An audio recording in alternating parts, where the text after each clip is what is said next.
예, 오늘 시간에도 우리 함께 하시는 임마누엘 주님의 은혜와 늘 도와주시는 에베네셀 하나님의 사랑하심과 보혜사 성령님이 감동과 지혜와 계시형과 평강이 함께 하시기를 바랍니다. 근데 세상은 우리에게 많은 스트레스를 제공합니다. 다음 주일에 설 명절이 있는데요. 어떤 며느님들은 시댁 생각하면서 스트레스를 받는다고 합니다. 우리나라에 여자가 시집 가는 제도가 언제부터 생겼을까요? 시집살이는 언제부터 시작되었을까요? 조선 전기만 해도 고려시대, 삼국시대에는 시집살이가 없었습니다. 오히려 고려시대 조선 전기에는 장가를 왔어요, 갔어요? 장가를 갔습니다. 장가 들었습니다. 장가, 장모님 가 집에 들어갔습니다. 그런데 중국 성리학이 우리나라에 들어오면서 세종대왕 때 친형제도, 친가제도가 강조했고요. 그 이후에 조선 후기부터 여자가 시댁에 들어오는 시집살이가 시작되었습니다. 그래서 많은 사람들이 좋은 점과 또 여러 가지 힘든 점을 토로합니다. 그것만이 아니고 우리는 여러모로 아픔과 상처와 스트레스와 약점, 콤플렉스를 겪곤 합니다. 누구나 대부분이 의무 컴플렉스나 또는 무대 컴플렉스, 또 학력 컴플렉스, 다양한 스트레스를 받곤 합니다. 오늘 보면 나오는 요셉도 많은 상처가 있고 아픔이 있고 스트레스를 받았던 사람인데요. 그가 성경 보니까 범사에 형통한 삶을 살았다라고 성경은 말씀하고 있습니다. 그런 아픈 과거의 사람이 어떻게 형통한 삶을 살았을까? 오늘 제목처럼 섭리신앙, 은행성을 살게 되었을까요? 먼저 그러면은 오늘 창세기 본문인데요. 여러분, 창세기가 어떤 책입니까? 어떤 성경입니까? 정확한 역사 기록입니까? 모세오경 창세기부터 신명기까지는 모세가 하나님의 영으로 기록한 설교 말씀입니다. 창세기는 모세가 선포한 설교 내용입니다. 그래서 창세기에서 1장에서 가장 강조하는 것은 하나님이 누구인가를 창세기는 우리에게 말씀합니다. 여러분, 하나님이 누구입니까? 그 당시 많은 강대국이나 이웃 나라들은 큰 돌로 또는 흙으로 만들어놓고 우상을 신으로 섬겼습니다. 또는 태양을 또는 어떠한 자연을 신으로 섬겼는데 우리 기독교는, 성경은, 창세기는 그건 신이 아니다. 하나님은 말씀하시는 하나님심을 계시해 주셨습니다. 하나님은 눈에 보이는 형상이 아니라 말씀하시는 말씀의 하나님 우리에게 계시한 것이 창세기의 주제입니다. 그래서 우리 기독교를 말씀의 종교라고 합니다. 그래서 항상 우리는 성경책을 들고 사랑하고 읽고 묵상하고 공부하고 또 설교를 경청합니다. 성경 구약 39권, 신약 39, 27, 39-27은 66, 아멘. 성경 66권이라 제가 유치원 때 불렀던 찬양입니다. 근데요, 구약 성경에 신약과 구약을 다 품은 말씀이 있습니다. 어떤 성경일까요? 이사야서 말씀이지요. 성경 66권처럼 이사야에는 몇 장까지 있습니까? 66장까지. 희한하게도 1장에서 39장까지는 구약적 말씀이에요. 근데 40장부터 내 백성을 위로하라 부터 마지막 66장 즉 27장은 신약적 말씀이 많이 나오고 있습니다. 그리고 우리가 너무나 좋아하는 거, 놀라지 말라, 내가 너와 함께합니다. 어떤 일 만나지 네 놀라지 말라, 내가 내 하나님이 됩니다. 내가 너를 굳세게 하리라, 내가 너를 도와주리라 말씀하고 있습니다. 말씀을 우리가 주는 거예요. 우리가 받는 거예요. 시집살이가 아니고 은혜살이, 말씀살이 우리가 신앙살을 하고 있는 거예요. 그 말씀을 주고 있고요. 또 유대인들이 성경 읽다가 건너뛴 패스오버 6월 건너뛰는 말씀이 이사야 53장 말씀이지요. 관함받는 종의 메시아의 말씀인데요. 이 53장 5절에 그가 징계를 받은 우리가 평안을 누리고 그가 채찍에 맞음으로 우리가 병나음 상처의 나음을 입었도다. 정말 여러분 그렇습니다. 주의 십자가 은혜로 우리는 마음과 육신의 병도 치유받고 있습니다. 그래서 예수님이 가장 많이 인용한 성경 말씀은 시편과 이사야서 말씀입니다. 우리 하나님은 지금 살아계셔서 우리에게 말씀하시는 하나님이십니다. 우리를 죄악과 죽음에 구원해 주시는 구원주 하나님이십니다. 병든 몸과 영혼을 고치시는 라파 치유자 주님이십니다.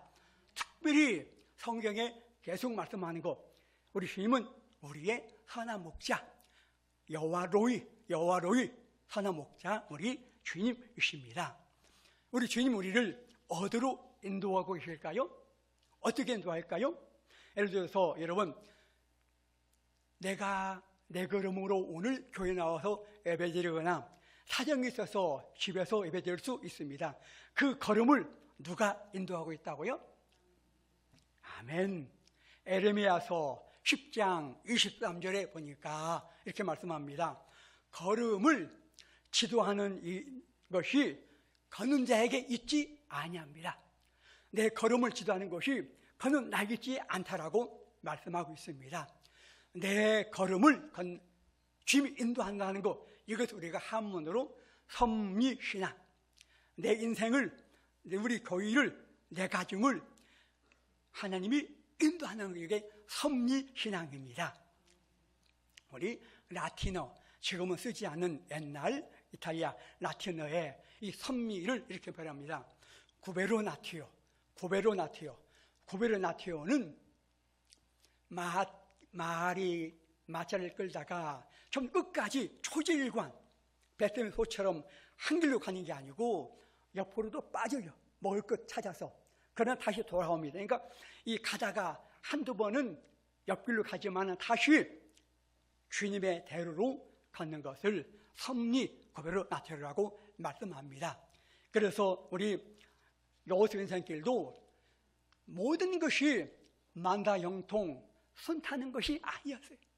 어려움도 감옥도 가고 모함도 받았습니다.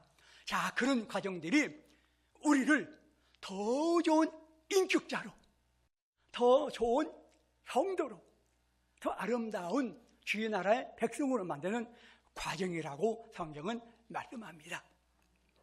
오늘이 몇 월 며칠입니까? 6월 8일 이사야서 28장 28절에 보면은 이렇게 말씀합니다. 28장 28절에 곡식은 부수는가 늘 떨기만 하지 아니하고 그것에 수레바퀴를 굴리고 그것을 말굽으로 받게 할지라도 부서지는 아니하나니 이전에는 곡식을 이렇게 알곡으로 만들 때 수레바퀴로 굴렸어요. 말굽으로 막 찧었어요.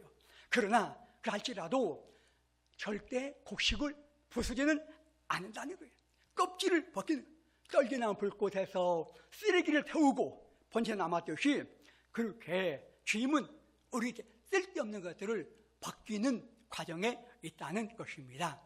그래서 우리가 내 인생이 왜 이렇게 때로는 힘들고 넘어지고 몸에 아픔이 오고 또 뭔가 장님을 만날까?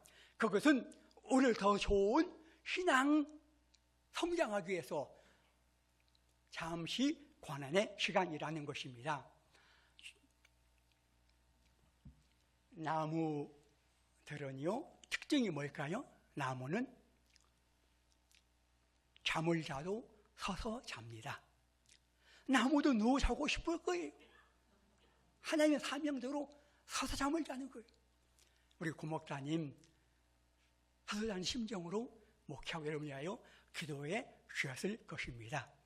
그래서 잠시 지금 이 아픔으로 누워있지만 이것이 더욱더 목사님 만드는 과정이라는, 알곡의 과정이라는 저는 믿고 기도하고 있습니다. 여러분, 주님이 우리를 어디로 이끌고 있지요? 그래서 당장 일확천금 로또 그런 당첨 인도가 있을까요? 그건 아닙니다. 이사야 49장 10절에 보니까 이렇게 말씀합니다. 그들을 궁의를 이기는 이가 그들을 이끌들 샘물 근원으로 인도할 것입니다. 주님이 우리를 인도하셨는데요, 어디로요? 샘물 근원으로, 말씀의 샘물 근원으로, 은혜 샘물 근원으로 인도하고 있다는 것입니다. 이렇게 어려운 과정을 거쳤지만은 말씀으로 연단하고 알곡된 실증이 구약에서 요셉입니다. 요셉이 그런 모습을 보여주고 있습니다. 요셉의 인생길이 여러분 만만치 않았어요. 어려서부터 배다른 이복 형제들 12명이 한 집에서 살았어요. 여러분, 여러 가지 어려움이 있었을 거예요. 거기다가 가장 가슴 아픈 것은 자기 엄마, 친엄마 라헬이 자기 동생 베냐민 나타가 죽은 거예요. 어린 아이에게 엄마가 없다는 거 얼마나 큰 상처입니까?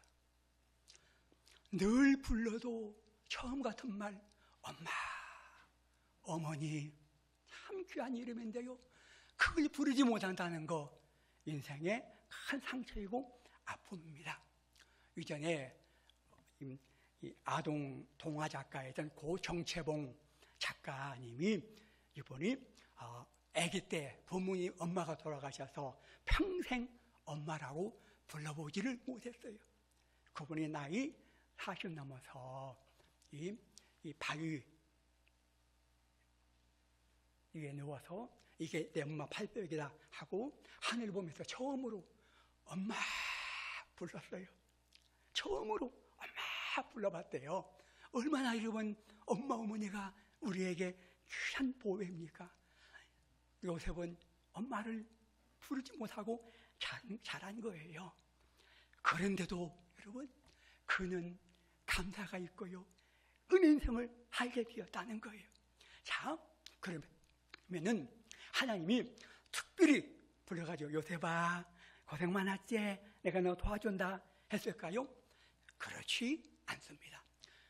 믿음의 조상 아브라함, 이삭, 야곱 중에서 아이야 하나님 아이야하고 요셉은 많이 다릅니다.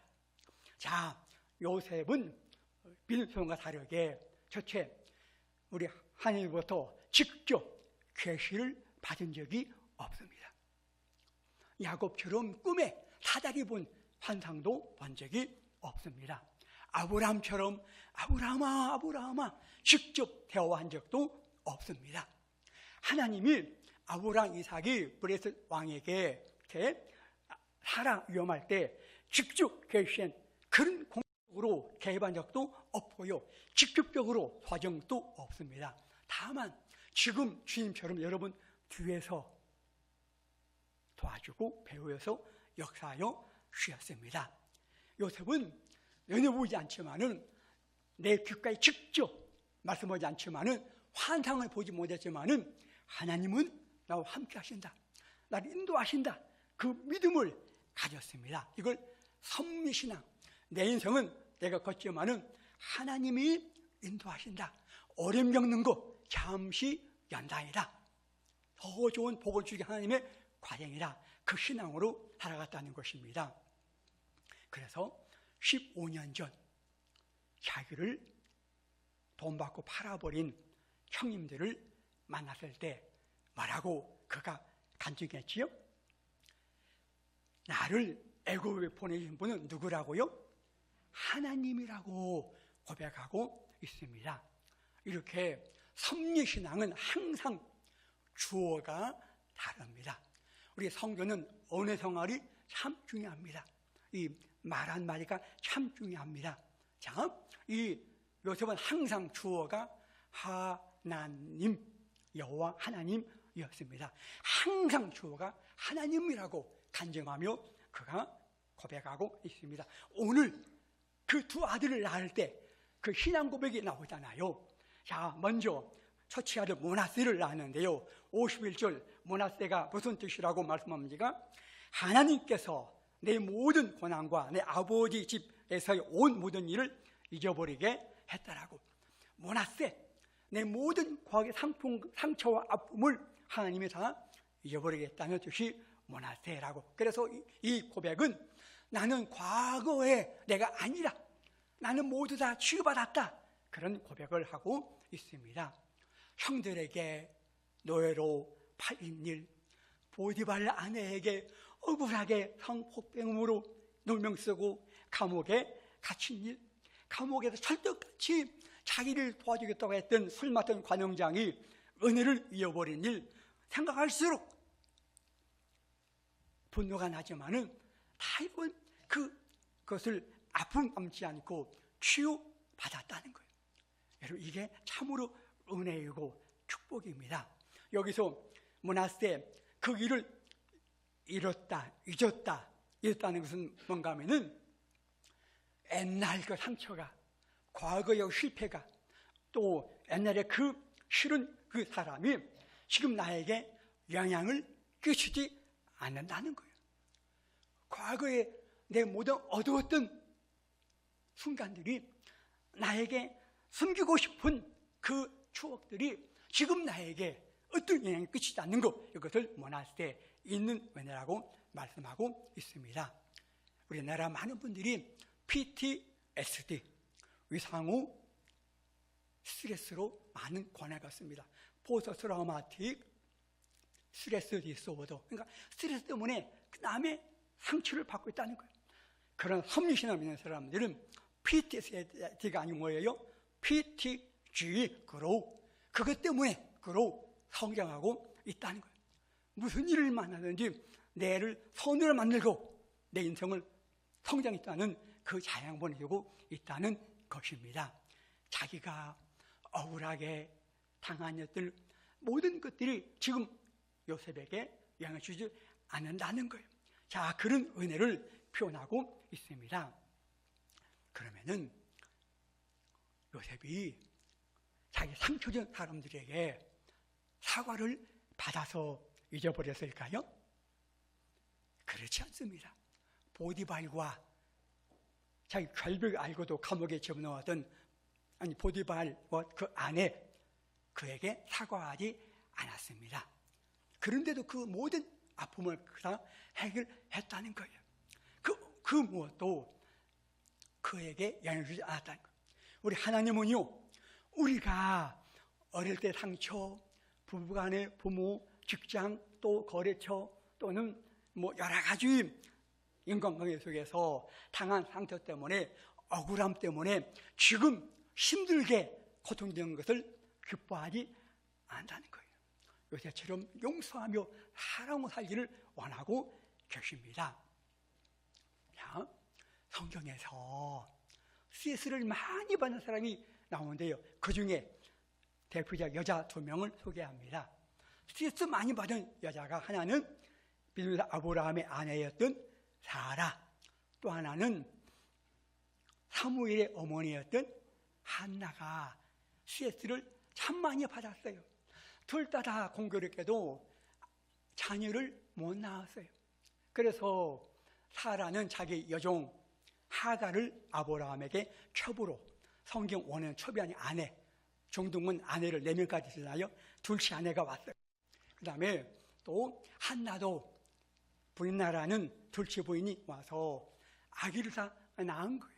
그러니까 이 하갈이 자기 아들 낳자 사라를 무시했더니 사라가 어떻게 했지요?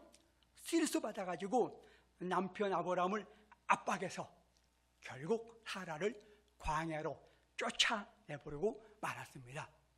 그것 때문에 이스마엘 아랍 백성이 생겨났고요. 지금도 갈등을 겪고 있습니다. 하나는 어떻게 했습니까?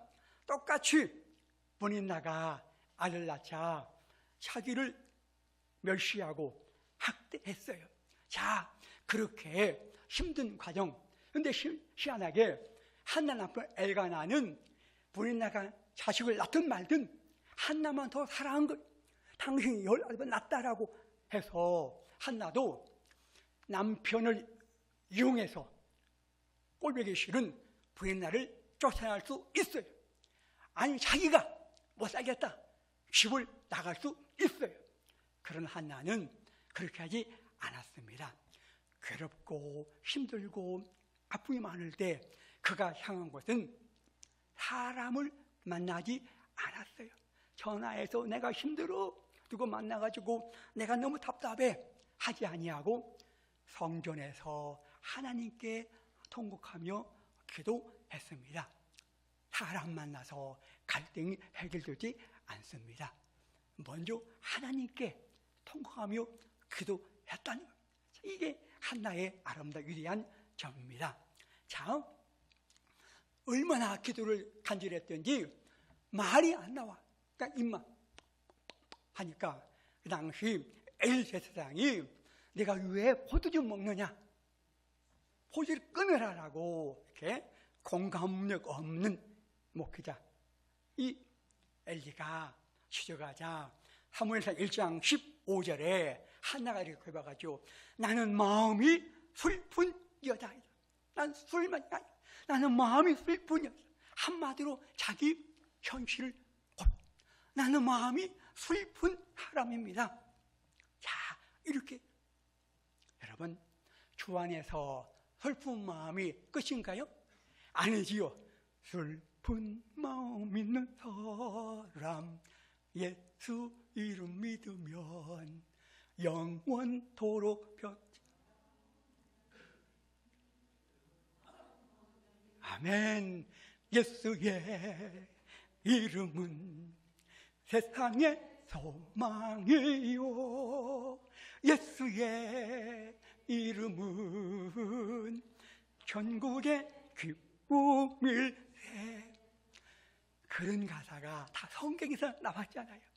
한나가 그래. 한나 그가 기도한 다음에 1장 26절 사무엘상 보니까요 자기 이렇게 고백합니다. 나는 여호와 앞에 기도하던 여자라.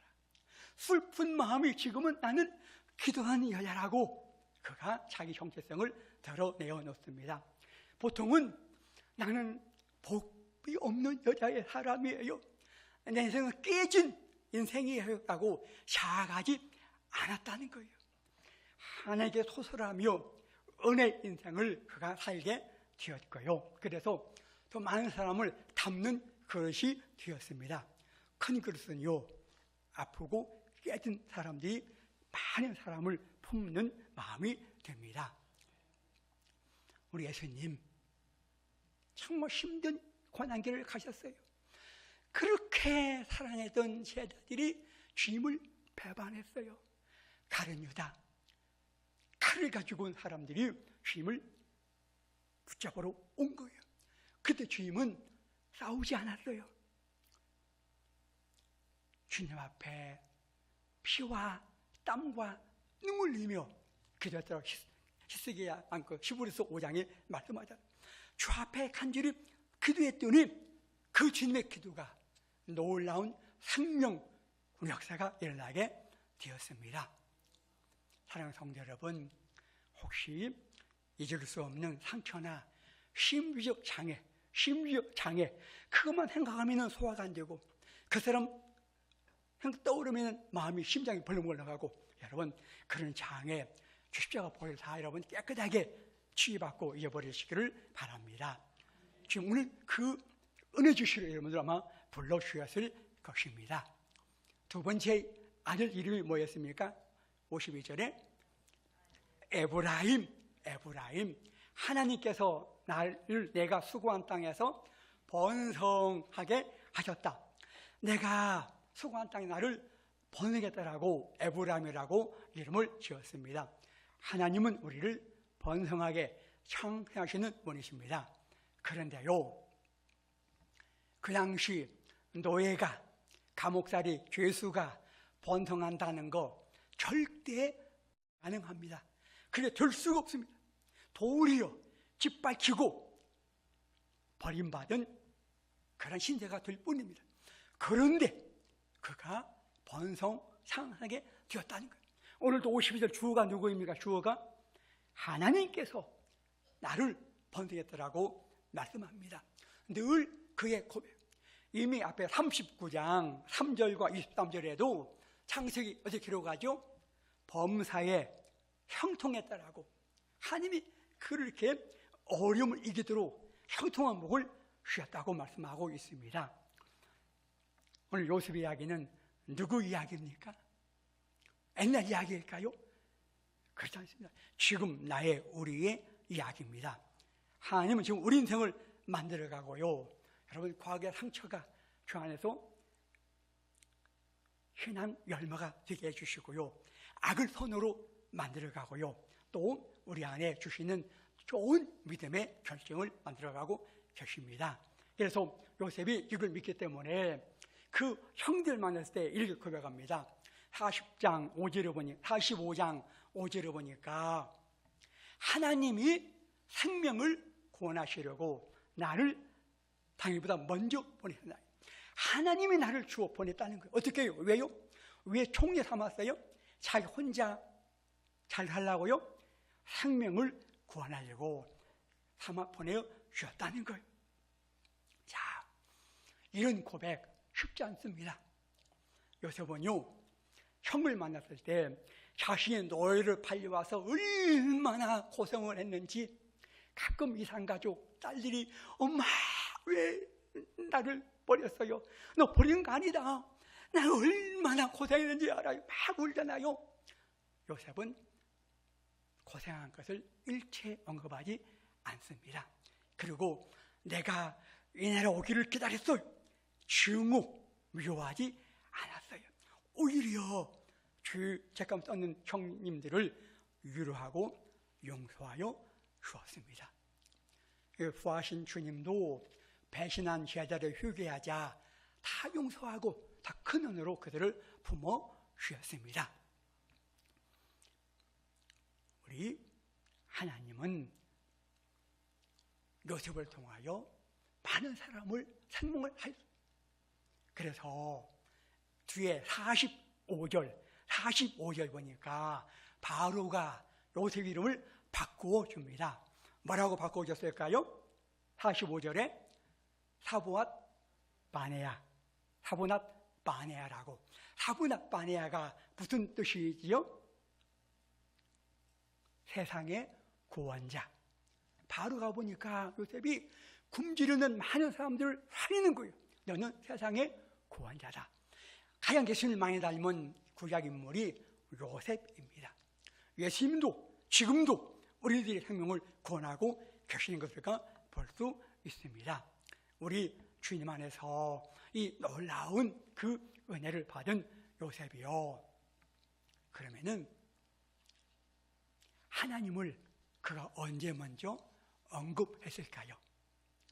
눈에 보이지 아니하고 직접 대화하지 않는 하나님을 요셉이 언제 버렸을까요?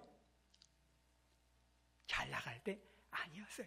앞에 39장 9절을 보니까 요셉이 최초로 하나님을 언급할 때는 보디발의 아내가 유혹할 때, 자기를 쥐어짜고 유혹할 때 내가 어떻게 하나님 앞에 이 큰 악을 행할까? 죄를 짓겠습니까? 라고 하나님을 그가 부르면서 죄악을 이겨냅니다. 섭리신앙 인생을 하는 사람들은 중요한 복이 뭡니까? 유혹이 올 때, 죄악이 다가올 때 예수 이름으로, 주의 이름으로 죄악과 유혹을 이길 수 있다는 것입니다. 우리는 예수 이름으로 이 모든 죄악을 이길 수 있고요. 그래서 믿는 사람들이 여러분 세상에 빛이요 소금이 될 수 있고 마지막 남은 자가 되고 있습니다. 이렇게 주의 이름으로 유혹을 이긴, 어려움을 이긴 요셉을 시편 기자가 이렇게 해석합니다. 시편 105편에 보니까 그 17절부터 19절까지는 요셉의 이야기인데요. 시편 105편 19절에 보니까 곧 여호와의 말씀이 응할 때까지라 하나님의 말씀이 그를 단련하였도다. 요셉이 결렬로 된 게 아니고 하나님의 말씀이 그를 단련했다라고 이렇게 기록하고 있습니다. 하나님은 지금 우리를 어떻게 인도합니까? 말씀으로 인도합니다. 어떻게 우리를 지금 성장시킵니까? 말씀으로 우리를 성장을 시키고 있습니다. 말씀이 여러분 우리에게 살아있는 활력 있는 검이라는 거예요. 형제 여러분, 설교 제목, 지난주 설교 제목 난 예배 기억하십니까? 기억하시는 분들은 정말 훌륭한 분들이. 저는 기억 못해요. 제가 모태신앙으로 지금 수천 번에 아니면 수만 번의 설교를 들었습니다. 또 저도 아마 수많은 설교를 저도 했습니다. 자, 그런데요, 제가 지금도 분명히 기억하는 설교 제목이 있습니다. 거의 50년이 다 돼가요. 마광한 살, 마광한 살, 마광, 연단에서 빛나게 하는 화살을 말하는데요. 이사야 49장 2절 말씀 나오죠. 날카로운 칼로 연단하는 그 말씀인데요. 이 말씀을 전하신 분은 신학한 분이 아니었어요. 전라북도 진안 시골에서 근무하는 초등학교 선생님이셨어요. 고 김평중 학사님인데요. 이분이 마광한 살이라는 제목을 메시지 전해주는데요. 지금도 그 말 저 마음을 살아있고요. 지금도 제 안에서 역사하고 있습니다. 여러분, 설교 한 편이 우리 영혼을 살리고요. 인생을 승리로 이끌고 있습니다. 마광한, 그렇다.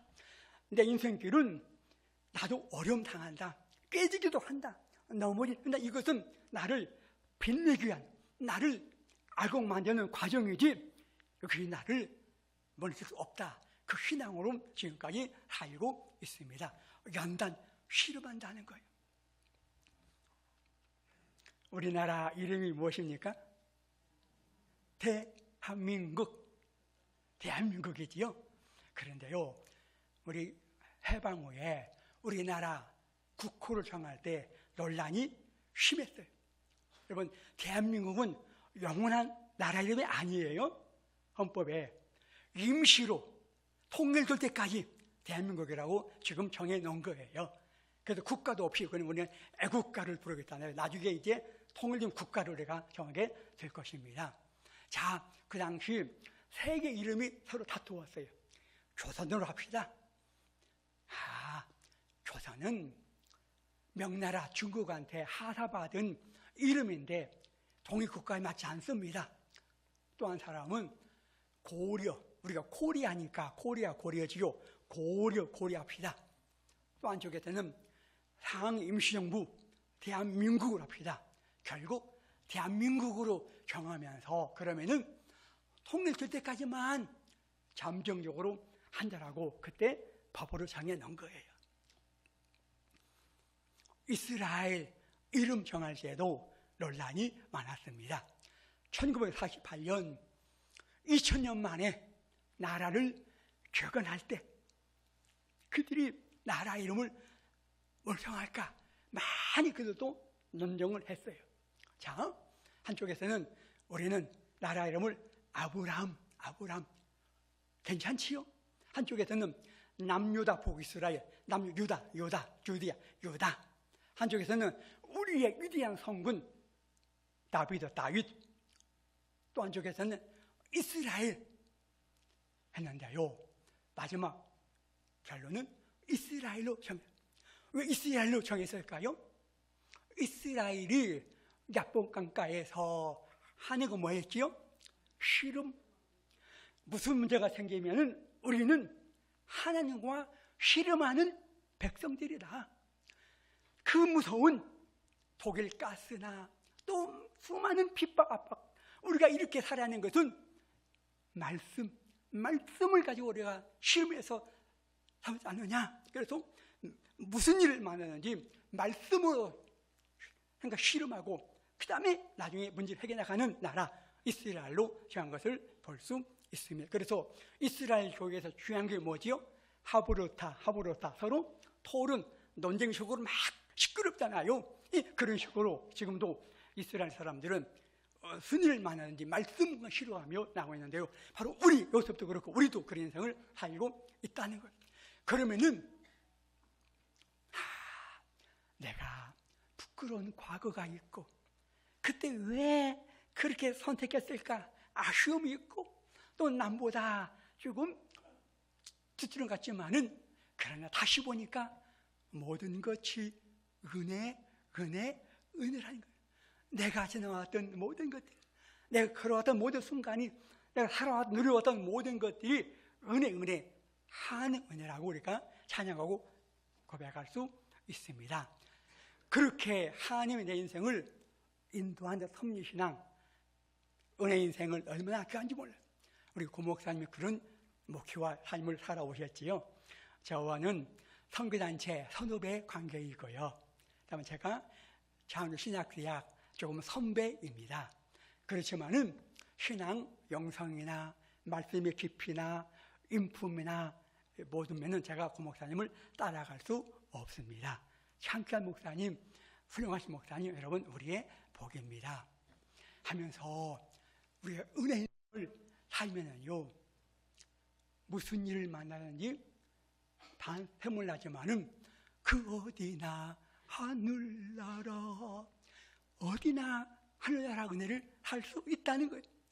주님께서 천국은 여기 있다, 여기 사지 못하니 천국은 너희 안에 어멍, 너희 가운데 심령 천국, 우리 가정 천국, 교회 천국, 나중에 하늘나라 천국을 가게 되는데요. 그 어디나 하늘나라 천국이라는 거예요. 주님은 내 인생의 섭리이신데요, 은혜라는 거예요. 우리 초대교회에 중요한 두 개 교회가 나옵니다. 하나는 예루살렘 교회, 또 하나는 이방인 교회, 안디옥 교회. 안디옥 교회가 왜 개척됐습니까? 예루살렘에서 핍박받자 흩어진 사도행전 8장 이제 나오죠.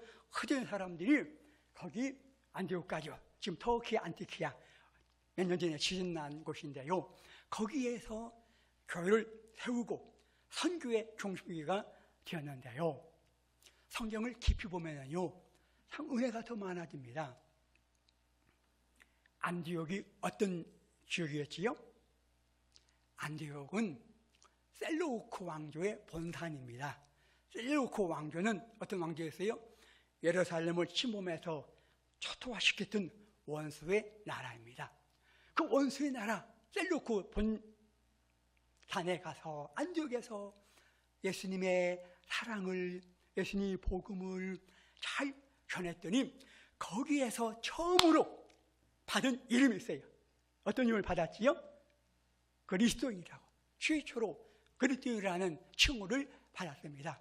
당신을 보니 서로 용서하고 사랑하고 어려운 자, 아픈 자, 소외된 자를 섬기는 그 모습 보니까 정말 당신들은 크리스찬 맞다. 여러분, 그리스도인은 예수의 사람이라는 거예요. 시하는 게요, 우리는 하나님의 사람이라는 호칭이 없어요. 그래서 예수의 사람이라는 호칭을 받고 있는데요. 자, 어디나 적진이라도 원수라도 천국을 말 수 있다는 거예요. 제가 일부에는 안 한 말씀 하나 하고 마치겠습니다. 예수님이 천국 비유 말씀하실 때 천국은 작은 뭐 같다 했어요? 겨자씨 같다고. 겨자씨, 정말 겨자씨 깨알처럼 작지요. 겨자씨. 여러분, 겨자씨의 원수는 누구일까요? 씨를 뿌리면은 겨자씨를 새가 똑똑똑 주워 먹어요. 겨자씨의 새는 원수예요, 원수. 자기를 다 주워 먹는 거예요. 그런데 겨자씨가 싹이 나고 자라서 나무가 되었어요. 그런데 거기에 누가 날라와요? 새들이 날라와 깃들고 있는 거예요. 겨자씨 새를 품어주는 거예요. 그것이 하나님의 나라요, 천국이라는 거예요. 한나처럼 그 사람들을 품어줬잖아요. 요셉처럼 형님과 사람들을 다 품어줬잖아요. 겨자씨가 왜 천국교회예요? 원수라도 품어주는 거예요. 내 마음이 여러분 사람들 품어주는 거예요. 그런 비전교회 여러분이 아마 되실 것입니다. 어떤 상황 속에서도 나를 인도하시는 섬신앙을 여러분 확신하시기를 바랍니다. 주님 닮은 요셉처럼 여러분 항상 은혜신앙으로 여러분 살아가시기를 주름으로 축원합니다.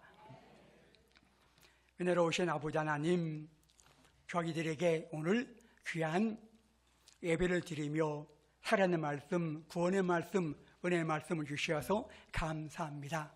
겨자씨 같은 작은 씨앗이 심령밭에 떨어졌습니다. 하나님, 귀한 그 말씀을 씨앗듯이 성도들에게 싹이 나고 꽃이 피고 처처에서 열매 맺게 하여 주시옵소서. 내 인생 하나님이 섭리하고 인도했다는 걸 확신을 가지고 그 어디나 천국 생활, 은혜 생활을 잘하게 하여 주시옵소서. 아버지 하나님, 이 어려운 지역에 비전교 세워주시고 여기까지 아름답게 은혜롭게 향기난 교회로 성식해 주심을 감사합니다. 더 많은 영혼 구하는 구원에 방두게 도와주시고 생명을 살리는 생명선이 듣게 도와주시고 말씀의 은혜 그릇가 되게 하여 주시옵소서. 우리 구 목사님 아픈 부위 잘 만져주시고 깨끗하게 치유받게 하여 주시옵소서. 우리 몸에 약한 성도들 만져주시고 더 강건하며 치유 회복되게 하여 주시옵소서. 주 안에서 어려움 과거 때문에 아파하는 분이 있습니까? 요새처럼 다 치유받고 이겨내게 하여 주시고 주님의 주시는 은혜 가운데 은혜 인생을 살게 하여 주시옵소서. 날마다 은혜 위에 은혜를 더해 주시는 주께 감사를 드리오며 우리 구주 예수 그리스도 이름으로 기도하옵나이다. 아멘.